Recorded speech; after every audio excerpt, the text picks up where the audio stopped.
On a humid We're on the August place now morning on the in B. Providence, Rhode Island, a parking ticket case transformed into one of the most consequential confrontations between spousal privilege and judicial authority in the city's history.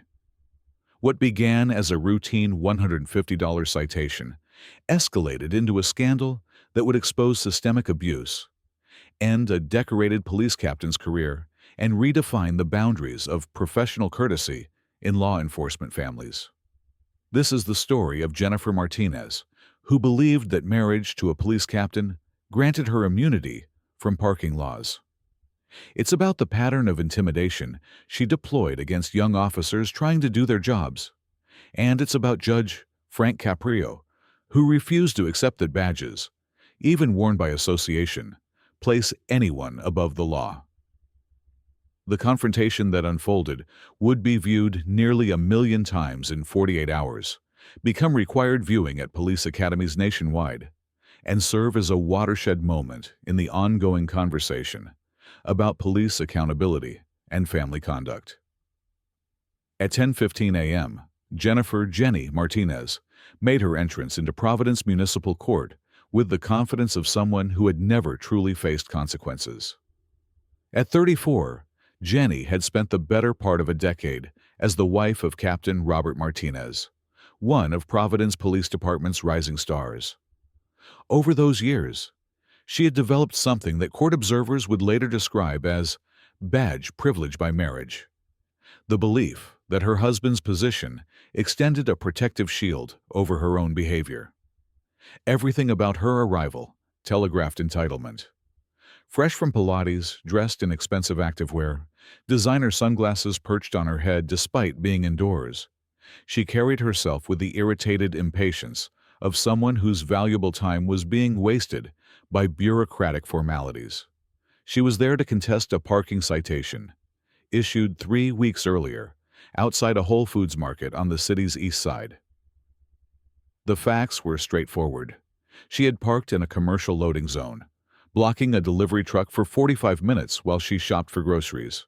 When Officer Sarah Chen, a 28-year-old parking enforcement officer, approached to issue the citation, Jenny's response had been immediate and aggressive. According to the incident report, she pulled out her husband's Providence Police Department credentials, waved them in Officer Chen's face, and delivered a threat that would eventually destroy her husband's career. "My husband is Captain Robert Martinez," she had said. "You really want to write this ticket?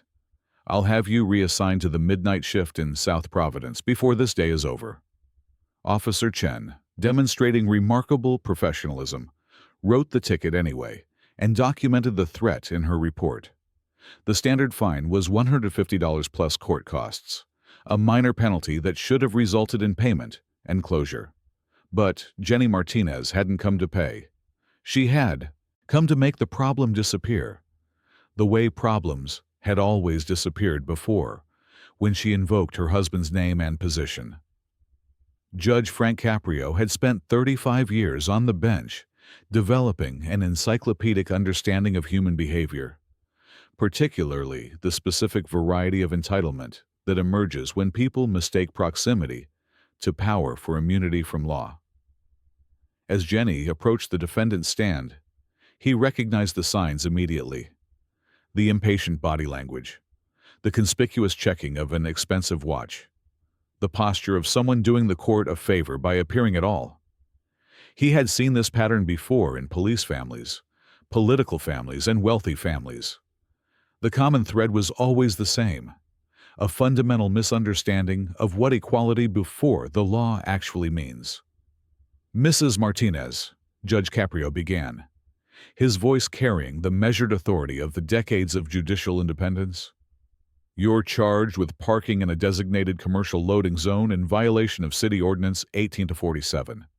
This violation occurred on August 3rd at 2:30 p.m. outside Whole Foods Market on Wickenden Street. How do you plead?" Jenny's response immediately signaled this would be no ordinary hearing.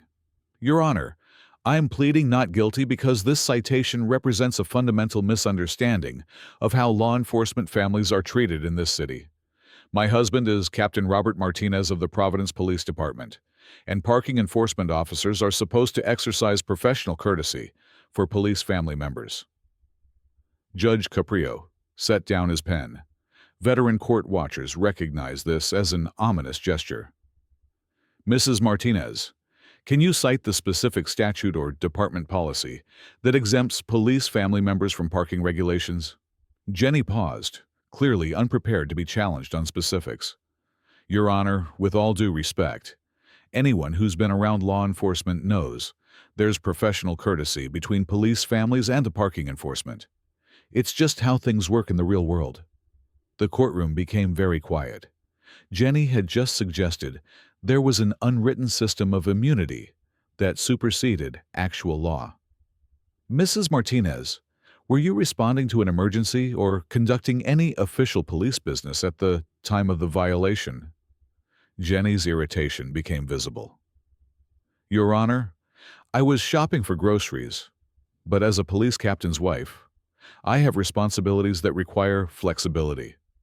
I was actually on my way to meet with other police wives about our charity fundraiser. Judge Caprio's expression remained neutral, but those familiar with his courtroom recognized what was coming. Mrs. Martinez, does your charity work grant you legal authority to block commercial loading zones? Your Honor, I think you're missing the bigger picture of how police families contribute to this community. We support our officers, we organize events, and we deserve some consideration for the sacrifices we make. The silence that followed was deafening. Jenny had just claimed that being married to a police officer entitled her to break parking laws.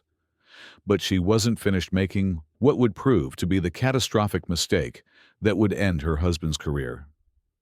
Your Honor, Jenny continued, her voice taking on a threatening edge, I need to tell you something. When Officer Chen wrote this ticket, she was extremely disrespectful to me. I told her who my husband was, and she wrote it anyway. I've already filed a complaint with Internal Affairs about her conduct, and my husband is going to make sure she's held accountable for harassing a captain's family member. The courtroom erupted in shocked whispers. Jenny Martinez had just admitted, in open court, to filing a retaliatory Internal Affairs complaint against a parking officer who was simply doing her job. Judge Caprio slowly removed his glasses, the gesture that signaled something monumental was about to happen. He set them down with deliberate precision and looked directly at Jenny. Mrs. Martinez, he said, his voice perfectly controlled but carrying the full weight of judicial authority. Did you just tell this court that you filed an Internal Affairs complaint against a parking officer for writing you a legitimate citation? Jenny, still emboldened by what she mistook for judicial uncertainty, doubled down. Yes, Your Honor. Officer Chen was completely unprofessional. She ignored my husband's credentials and showed no respect for our family's service to this city. She needs to understand that there are consequences for disrespecting police families.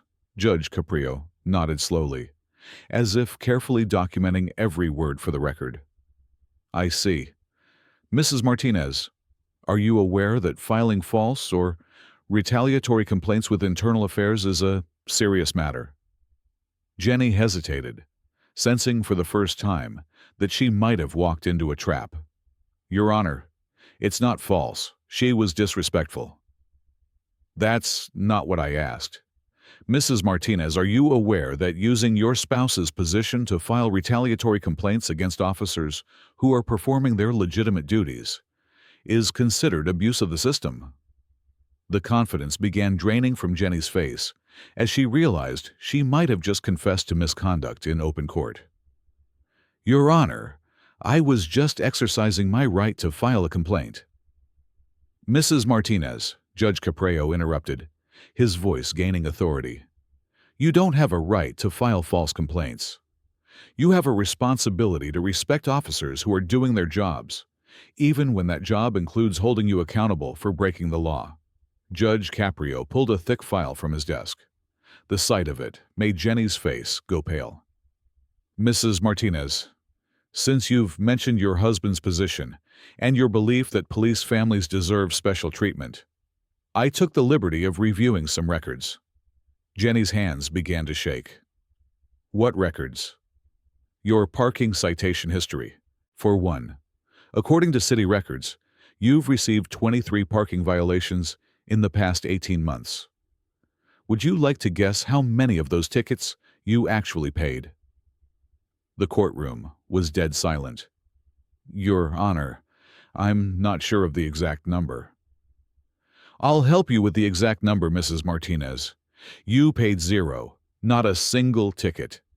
23 violations, $3,450 in fines and penalties, and you paid nothing. Jenny tried to speak, but Judge Caprio continued with devastating precision.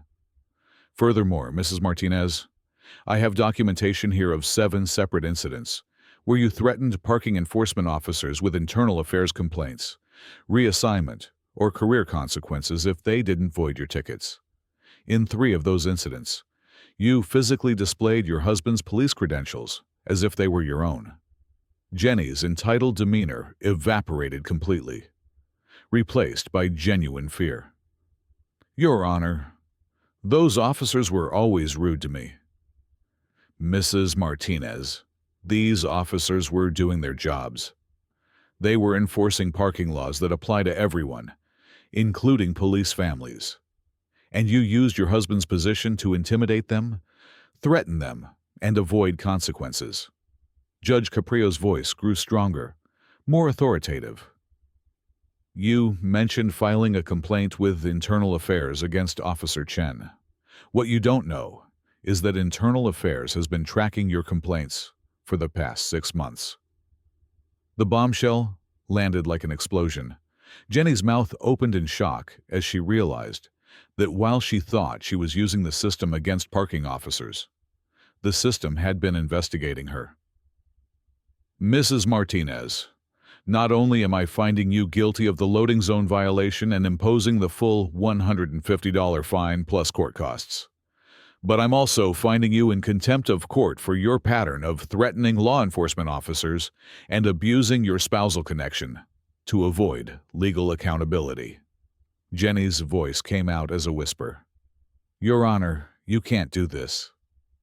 Oh, but I can, Mrs. Martinez. And I'm going to do more than that. Judge Caprio stood, his full judicial authority on display.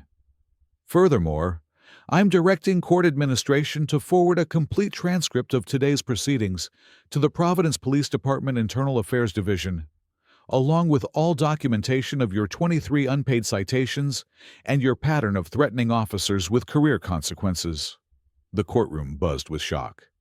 But most importantly, Judge Caprio continued, his voice carrying to every corner of the room, I'm referring this matter to the Rhode Island Attorney General's office for investigation of potential witness intimidation, abuse of official credentials, and corruption of the complaints process. Jenny looked as if she might collapse. Your Honor, please. My husband's career... He didn't know about any of this. Mrs. Martinez, Judge Caprio said, his voice taking on the tone of a disappointed teacher. Your husband is a police captain. He's responsible for the conduct of his family members when they use his position and credentials to intimidate officers and avoid accountability. Either he knew about your behavior and allowed it to continue, or he was negligent in preventing you from abusing his position. Either way, that's a leadership failure that Internal Affairs will need to investigate. Judge Caprio walked closer to the defendant's stand, eliminating the formal distance. Let me tell you something about badges and the families who wear them by association, Mrs. Martinez. Your husband earned his badge through years of service, training, and dedication. That badge represents sacrifice, professionalism, and commitment to serving the public. It doesn't represent a free pass for his wife to park wherever she wants and threaten anyone who dares to hold her accountable. His voice grew more passionate as he delivered what would become one of his most famous speeches about police accountability and family responsibility. You've spent 18 months abusing your husband's position, intimidating young officers, filing false complaints, and acting as if being married to a captain makes you above the law. Well, Mrs. Martinez, today you learned that no badge, no rank, and no family connection makes anyone immune from accountability in this courtroom. Jenny stood frozen, her earlier swagger completely destroyed. Your Honor, she whispered, what happens now? What happens now is that you're going to pay every single one of those 23 tickets, plus penalties, plus interest. That's $3,450, plus court costs for today. You're also going to write formal apologies to every single parking officer you threatened, intimidated, or filed false complaints against.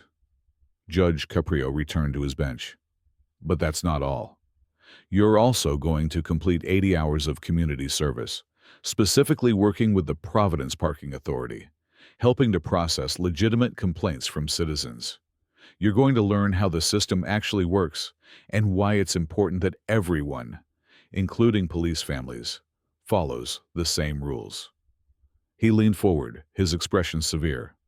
And Mrs. Martinez, if you ever, and I mean ever, use your husband's badge or position to intimidate, threaten, or coerce any law enforcement officer again, I will personally ensure that the charges escalate from contempt to criminal intimidation. Do I make myself absolutely clear? Jenny nodded through tears. Yes, Your Honor. Judge Caprio picked up his gavel. Let this be a lesson to every police family member watching this video. Your spouse's badge is not your badge. Your spouse's authority is not your authority. Your spouse's sacrifice does not grant you immunity from the law. He looked directly at the camera, knowing this moment would be watched by law enforcement families across the country. Being married to a police officer is an honor and a responsibility, not a license to abuse the system. When police families demand special treatment, they undermine the very integrity and public trust that their spouses work so hard to build. You don't support your officer by demanding immunity from the rules. You support them by being an example of law-abiding citizenship that makes them proud. Judge Caprio raised his gavel. Court is adjourned. The gavel came down with finality. As the courtroom emptied, Jenny stood alone at the defendant's table, staring at paperwork that documented not just today's fine, but 23 violations she'd ignored, and the community service that would consume her next 6 months. Lieutenant Sarah Morrison, head of Providence Police Internal Affairs, had been sitting in the gallery watching the entire proceeding. She approached the clerk's desk as Jenny gathered her belongings. That, Lieutenant Morrison told her colleague quietly, is going to be the most important training video we show at the next family orientation session. As Jenny walked out of the courthouse, her phone buzzed with a text from her husband. We need to talk. Chief wants to see me in his office now. The video of Jenny's courtroom humiliation would be viewed over 890,000 times in the first 48 hours. Law enforcement blogs shared it with comments like, "This is why professional courtesy has limits," and "Badge privilege ends where the law begins." Police family support groups used it as a cautionary tale about the difference between supporting your officer and abusing their position. But the real earthquake hit Providence Police Department headquarters within hours. Captain Robert Martinez was summoned to Chief Thomas Bradford's office at 2 p.m. that same day. Waiting for him were Chief Bradford, Lieutenant Morrison from Internal Affairs, and Deputy Chief Patricia Walsh. Captain Martinez, Chief Bradford began, his voice carrying the weight of command authority. I just watched your wife's court appearance. I need you to explain to me how a police captain didn't know his wife was using his credentials to intimidate parking officers, filing false internal affairs complaints, and accumulating 23 unpaid parking tickets while threatening city employees. Martinez sat down heavily, his 20-year career flashing before his eyes. Chief, I knew she'd gotten a few tickets. I didn't know the extent of it. I certainly didn't know she was threatening officers or filing IA complaints.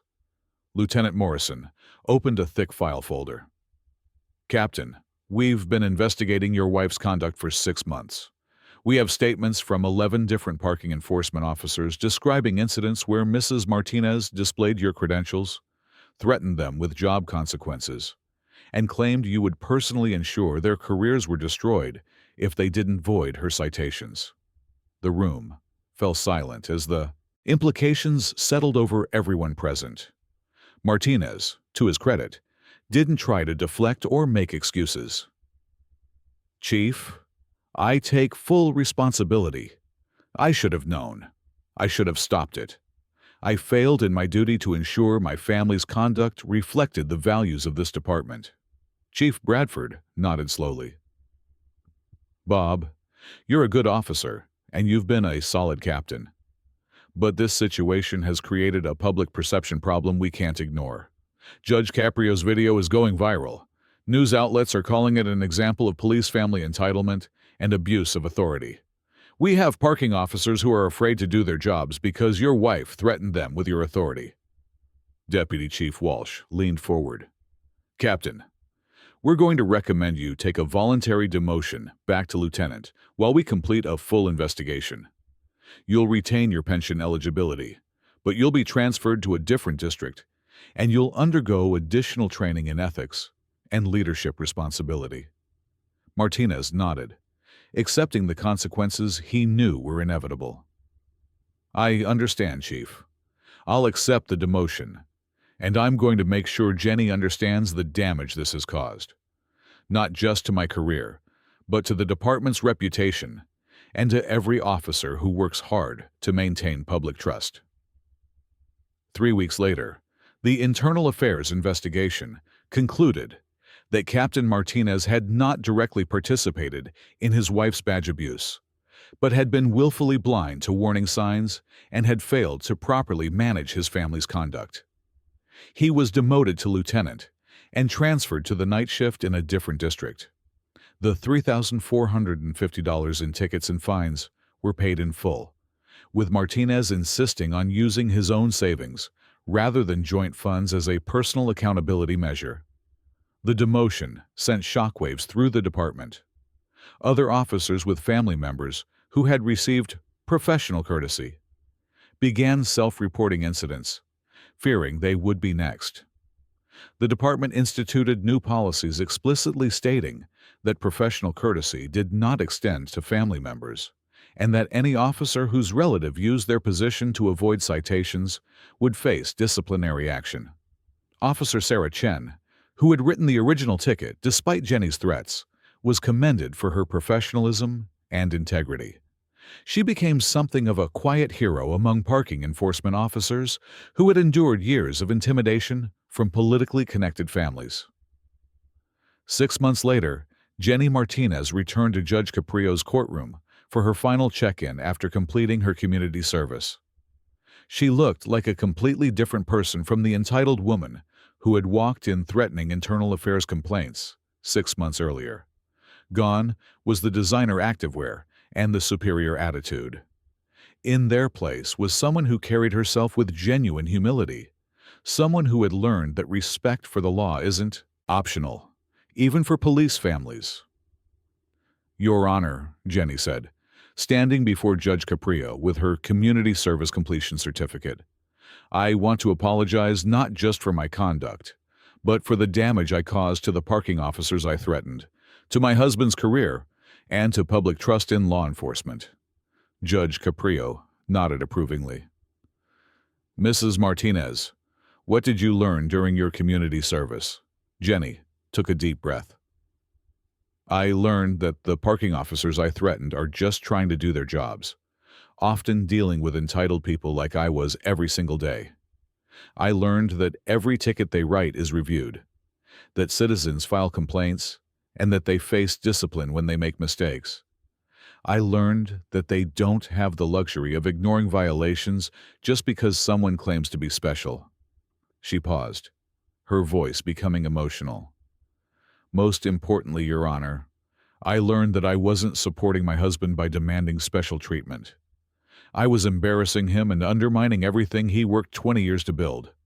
Real support means being someone he can be proud of, not someone he has to apologize for." Judge Caprio stood. something he rarely did during follow-up hearings. Mrs. Martinez, that's exactly the lesson I hoped you would learn. Your husband is a good officer who made a mistake in not recognizing what was happening, but you've taken responsibility, completed your service, and demonstrated genuine growth. The transformation of Jennifer Martinez became a case study in police family accountability across Rhode Island and beyond. Her story was featured in Police Academy family orientation programs as an example of how badge privilege can destroy careers and undermine public trust. Lieutenant Robert Martinez eventually earned back the respect of his colleagues through consistent demonstration of integrity and strict adherence to accountability principles.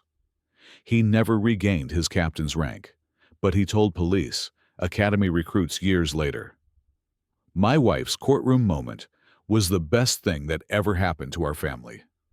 Judge Caprio didn't destroy my career to punish me. He humbled us both to save what really mattered, our integrity, and our understanding that the badge represents service, not supremacy." The video of that Tuesday morning became one of the most watched police accountability moments ever recorded, shared millions of times across social media platforms. Police departments around the world used it as training material about family conduct and the dangers of badge privilege by association. But for those who knew Judge Caprio personally, it was simply another example of what made him exceptional: the ability to discipline with dignity, to teach through justice, and to transform entitled arrogance into humble accountability. He proved that true support for law enforcement doesn't mean exempting police families from the law. It means holding them to the same standards as everyone else, because that's what actually builds the public trust that keeps officers safe and communities strong. In that Providence courtroom on an August morning, Judge Frank Caprio reminded us that badges represent authority earned through service, not inherited through marriage. He demonstrated that professional courtesy has limits, that accountability knows no family exemptions, and that the foundation of public trust in law enforcement rests on the principle that no one, regardless of who they're married to, is above the law. Jennifer Martinez learned that lesson the hard way. Her husband paid the price for failing to teach it sooner, and millions who watched learned it alongside them, in a courtroom where justice was served not with vengeance, but with the firm, fair hand of a judge who understood that protecting law enforcement means protecting it from the very privilege that threatens to undermine it.